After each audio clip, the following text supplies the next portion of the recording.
नमस्कार दोस्तों, मैं हूँ रवि कुमार। एलडीसी एग्ज़ाम 2024 में रैंक 3 के साथ सेलेक्टेड और वर्तमान में शासन सचिवालय जयपुर में कार्यरत हूँ। दोस्तों, इस वीडियो के अंदर अपन एलडीसी सिलेबस के अंदर जो जीके का सिलेबस है उसके बारे में विस्तृत चर्चा करेंगे कि मैंने जीके का सिलेबस कैसे पढ़ा था, मैंने कहाँ से तैयारी की थी और मैंने कौन-कौन से सोर्सेज़ यूज़ किए थे। तो जीके के सिलेबस में आपकी सबसे पहला पॉइंट है करंट अफ़ेयर्स। करंट अफेयर्स आपके इंडिया की और राजस्थान की दे रखी है, जिसमें प्रमुख घटनाएं, मुद्दे एवं संबंधित संगठन एवं संस्थाएं। तो करंट अफेयर जो है वो मैंने अंतर्राष्ट्रीय क्रोनोलॉजी जो बुक आती है मंथली वाइज जो आती है उससे मैंने पढ़ी थी और एग्ज़ाम से पहले 6 महीने की पढ़ी थी। उसमें जो मेन जो पॉइंट्स है करंट अफेयर के जो आपको ज़्यादा पढ़ने हैं वो है प्रमुख जो चर्चित व्यक्तित्व हैं, नियुक्तियाँ है, जो रिपोर्ट है, इंडेक्स आती है। इसके अलावा जो गवर्नमेंट के ऐप और पोर्टल लॉन्च होते रहते हैं, उसके बारे में पढ़ना है। जो भी ऑपरेशन है आपके और जो अभियान जो चलते हैं, वो आपको पढ़ने हैं। इसके अलावा जो राज्य सरकार की और केंद्र सरकार की जो नीतियाँ और जो योजनाएँ आती है, जो चर्चित होती है, जो ज़्यादा इम्पोर्टेंट होती है, आपको उसके ऊपर ही फ़ोकस करके पढ़ना है। इसके अलावा खेल खिलाड़ी जो टॉपिक आता है, वो अगर आप नहीं पढ़े तो भी चलेगा, क्योंकि वो थोड़ा एक हार्ड होता है पढ़ने के लिए और उसमें फैक्ट बहुत ज़्यादा होते हैं जो कि इतने आसानी से अपने को याद नहीं होते। तो मैंने तो वो टॉपिक स्किप कर दिया था खेल खिलाड़ी वाला। इसके अलावा सेकंड अपन देखते हैं, वो है भूगोल। तो भूगोल आपकी सिलेबस में इंडिया की और राजस्थान की दे रखी है और इंडिया की भूगोल के अंदर केवल एक ही टॉपिक है, पारिस्थितिकी एवं वन्य प्राणी। तो इस टॉपिक के लिए मैंने उत्कर्ष के नोट जो थे मेरे पास उसका प्रिंट ले लिया था और उनको पढ़ा था। उसके अंदर इस टॉपिक के अंदर आपके मेन जो है भारत के प्रमुख राष्ट्रीय उद्यान, वन्य जीव अभयारण्य, रामसर स्थल, इसके अलावा जो वन एवं वन्य जीव से संबंधित जो प्रमुख स्थान हैं, उनको मैंने पढ़ा था जो उस नोट्स में दे रखे थे। इसके अलावा जो करंट अफेयर के अंदर जो चर्चित स्थान चल रहे हैं, जो पारिस्थितिकी और वन्य प्राणी से संबंधित, जैसे कोई नया राष्ट्रीय उद्यान की घोषणा हो गई, रामसर स्थल की घोषणा हो गई, तो वो पढ़ा था मैंने। ठीक है। इसके अलावा ये एक छोटा सा टॉपिक है और ये इंडिया का सिर्फ एक यही टॉपिक दिया हुआ है, तो इसके ऊपर आप इतना फोकस नहीं करें तो भी चलेगा, कोई आपको दिक्कत आएगी नहीं। इसके अलावा भारत की वन रिपोर्ट भी पढ़ ले इसके अंदर, और भारत के जो भौतिक प्रदेश है, अगर पिछले आपने एग्ज़ाम में किसी में पढ़ रखे हैं तो आप वो पढ़ ले, और इसके अलावा जो प्रीवियस ईयर आप इसके क्वेश्चन निकाल सकते हैं। और मेन फोकस आपका रहना चाहिए राजस्थान की ज्योग्राफी के ऊपर।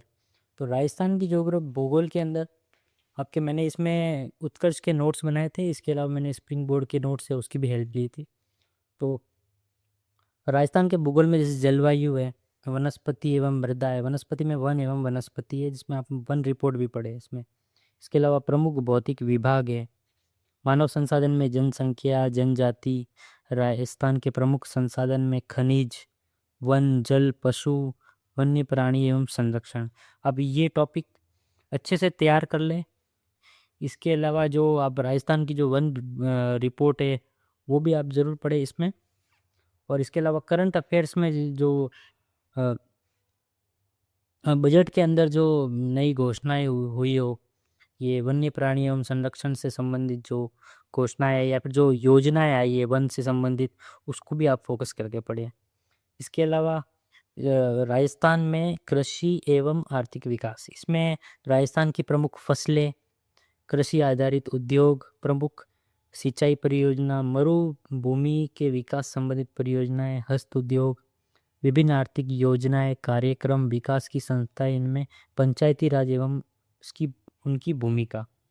इस टॉपिक के अंदर जैसे कुछ टॉपिक है, जैसे मरुभूमि के विकास संबंधित परियोजनाएं, ये टॉपिक है।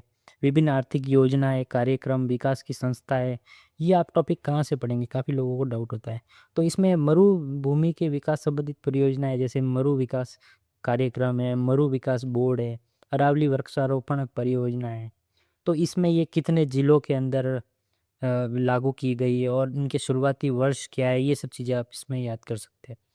इसके अलावा ऐसे कई कार्यक्रम हैं, जो परियोजनाएं हैं, तो इससे रिलेटेड आपको वो पढ़नी है। इसमें जैसे विभिन्न आर्थिक योजनाएं, ये और ये कार्यक्रम, ये टॉपिक जो है आप ये आर्थिक समीक्षा से पढ़ सकते हैं। जो लेटेस्ट आर्थिक समीक्षा है और जो बजट है उससे आप पढ़ सकते हैं ये टॉपिक। इसके अलावा विकास की संस्था है, इसमें आप जैसे आरएफसी है, रिको है, राजसिको है, रूड़ा है, ऐसी कई विकास की संस्था है। तो इसको में आपका स्थापना वर्ष पढ़ना है आपको, और इनके कार्य क्षेत्र पढ़ने के किस कार्य में ये किस क्षेत्र में ये कार्य करती है, तो ये सब पढ़ना है आपको। इसके अलावा पंचायती राज जो टॉपिक है, ये आपका पॉलिटी का टॉपिक है और के की टॉपिक है। तो ये मैंने कुलदीप सर से पढ़ा था, उसके उनके नोट्स बनाए थे, ठीक है। तो ये आप पास पढ़ सकते हैं, आप यूट्यूब से पढ़ लिया या फिर आप नोट्स ले लीजिए किसी कोचिंग के। आप ये एक सिंपल एक ही टॉपिक है इसका, पॉलिटी का। इसके अलावा जो राजस्थान की प्रमुख फसलें, कृषि आधारित उद्योग हैं, ये आपका उद्योग में भी ये आपको टॉपिक मिल जाएगा।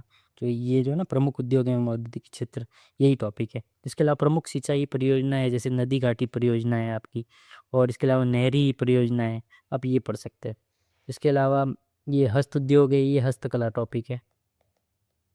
वो ये जो राजस्थान के अंदर जो प्रमुख हस्तकला है, जैसे थेवा कला है, कोफ्तगिरी है, बंदेज है, प्रिंट्स है जो अलग अलग जो आए, जैसे आजम प्रिंट, दाबू, अजरक प्रिंट, कासीदकारी, ये सब आपको इसमें पढ़नी है, ठीक है। इसमें जैसे जो जिन हस्तकला को जीआई टैग मिला हुआ है, अब उनके ऊपर विशेष फोकस करके पढ़े। तो अपन राजस्थान का इतिहास एवं कला संस्कृति इस टॉपिक के बारे में बात करेंगे। इसमें आपके स्टार्टिंग के 3 टॉपिक दिए हुए, इतिहास के टॉपिक है और बाकी सभी टॉपिक के कला संस्कृति के। इसमें राजस्थान का इतिहास में आपके प्राचीन इतिहास नहीं दे रखा है, तो आपको पढ़ना भी नहीं है, वो जैसे सभ्यता वगैरह जो, वो आपको नहीं पढ़ी, मैंने तो नहीं पढ़ी थी। इसके अलावा जो ये मध्यकालीन इतिहास है, इसमें आपको प्रमुख प्रमुख जो राजवंश हैं राजस्थान के, वो आपको पढ़ने हैं, जैसे मेवाड़, मारवाड़, आमेर, बीकानेर, जैसलमेर, ये सब आपको इसमें राजवंश पढ़ने हैं। इसके अलावा जो सेकंड टॉपिक है, स्वतंत्रता आंदोलन एवं राजनीतिक चेतना, इसमें आप जैसे 1857 की क्रांति, किसान आंदोलन, जनजाति आंदोलन, ये सब पढ़ने हैं।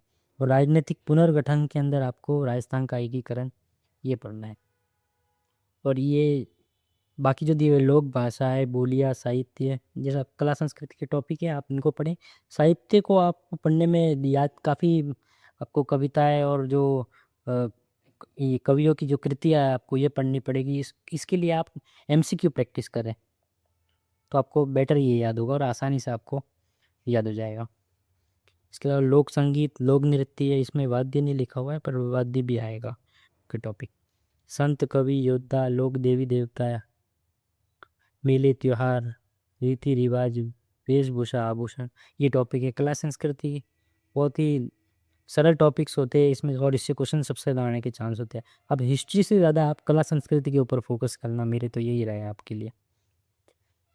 उसके अलावा अगला वाला टॉपिक देखते हैं अपन, राजस्थान का आर्थिक विकास। इसमें प्रमुख उद्योग एवं औद्योगिक क्षेत्र है। तो इसमें आपको मेनली आपको आर्थिक समीक्षा प्लस बजट जो है, उसके आपको आंकड़े याद करने पड़ेंगे। इसके अलावा कच्चे माल की उपलब्धता, खनिज आधारित बड़े छोटे कुटीर उद्योग, आपको कुल मिला के ये जो उद्योग का टॉपिक है, इसमें आपको जैसे सूती वस्त्र उद्योग हो गया, चीनी उद्योग हो गया, सीमेंट उद्योग, कांच उद्योग, ऊन उद्योग, ऐसे जो रसायन उद्योग, ये वाले आपको उद्योग में मोस्टली याद करने हैं, जिससे सबसे ज़्यादा सवाल आते हैं। इसके अलावा जो औद्योगिक कारखाने, औद्योगिक क्षेत्र हैं, जो रीको के वगैरह, आपको ये पढ़ने। इसके अलावा जो योजनाएं है उद्योग के क्षेत्र में, जो नीतियाँ और जो योजनाएं हैं, आपको वो वाले टॉपिक जो है आपको फोकस करने पड़ने, जो आपको ये मेनली आपको आर्थिक समीक्षा के अंदर और बजट के अंदर आपको मिल जाएंगे। यानी कुल मिला के आपको आर्थिक समीक्षा और बजट ही ढंग से पढ़नी है, ठीक है। इसमें जैसे टॉपिक कच्चे माल की उपलब्धता है, तो ये कोई अलग टॉपिक नहीं है। इसमें क्या होता है, जैसे चीनी उद्योग है, तो उसका कच्चा माल क्या होगा, गन्ना। तो गन्ने का उत्पादन कहाँ होता है, वो स्थान वगैरह आपको याद रखने हैं। फिर जैसे सीमेंट उद्योग है, जिसमें से कच्चा माल चूना होता है, तो उसके उत्पादन क्षेत्र आपको याद करने हैं। इसके अलावा ये ऊर्जा के विभिन्न स्रोत, जल विद्युत, तापीय, अणु, पवन एवं सौर ऊर्जा। तो ये टॉपिक आपको ऊर्जा संयंत्र जो अलग अलग जिलों के अंदर अलग अलग स्थानों पे है, आपको वो याद करने हैं। इनका उत्पादन कितना होता है वो, और आर्थिक समीक्षा के जो आंकड़े हैं, ऊर्जा के अध्याय में जो आपके आंकड़े हैं, वो आपको याद करने हैं। इसके अलावा सौर ऊर्जा संयंत्र कहाँ है, पवन ऊर्जा संयंत्र कहाँ है, और जो ऊर्जा से संबंधित जो परियोजनाएं हैं, जो राज्य सरकार की और केंद्र सरकार की, आपको मोस्टली आपको राज्य सरकार की योजनाएं पढ़नी है, ठीक है। इसके अलावा आपके लिए कुछ टिप्स है कि आप जैसे भूगोल है, ऐसा विषय जिसमें आंकड़े वगैरह बहुत ज़्यादा आते हैं, आर्थिक समीक्षा के आंकड़े आपको याद नहीं होते, इसके लिए आपको क्या करना है, सबसे सबसे पहले आपको जो हिस्ट्री, आर्ट एंड कल्चर और ज्योग्राफी है, इनकी आपको दिशा पब्लिकेशन की बुक ले आना, प्रीवियस ईयर की, आप वो पढ़ लेना। डेली क्या करना है आपको, एक सब्जेक्ट का एक टॉपिक पढ़ना है, उसके PYQ निकालने हैं, ठीक है। जो क्वेश्चन आपसे नहीं हुए हैं उसको आप अपने नोट्स में ऐड कर लें, ठीक है। इसके अलावा मेरा सजेशन और होगा कि मैथ्स, इंग्लिश और हिंदी, ये 3 ऐसे सब्जेक्ट है जिसके अंदर आपको डेली आपको इसके क्वेश्चन प्रैक्टिस करना है। जितने आप क्वेश्चन प्रैक्टिस करोगे उतने आपके क्वेश्चन सही होने के चांस होंगे, उतने ज़्यादा आपके मार्क्स आएँगे, ठीक है। तो ये कुल मिला के जल्दी सी तैयारी का ये मूल मंत्र है कि ये आप जो 3 सब्जेक्ट है आप उनको ढंग से तैयार करें, ज़्यादा से ज़्यादा क्वेश्चन प्रैक्टिस करें। अगर आपको कोई भी डाउट हो, अगर आपके मन में कोई सवाल हो तो आप मेरे टेलीग्राम चैनल जॉइन करो।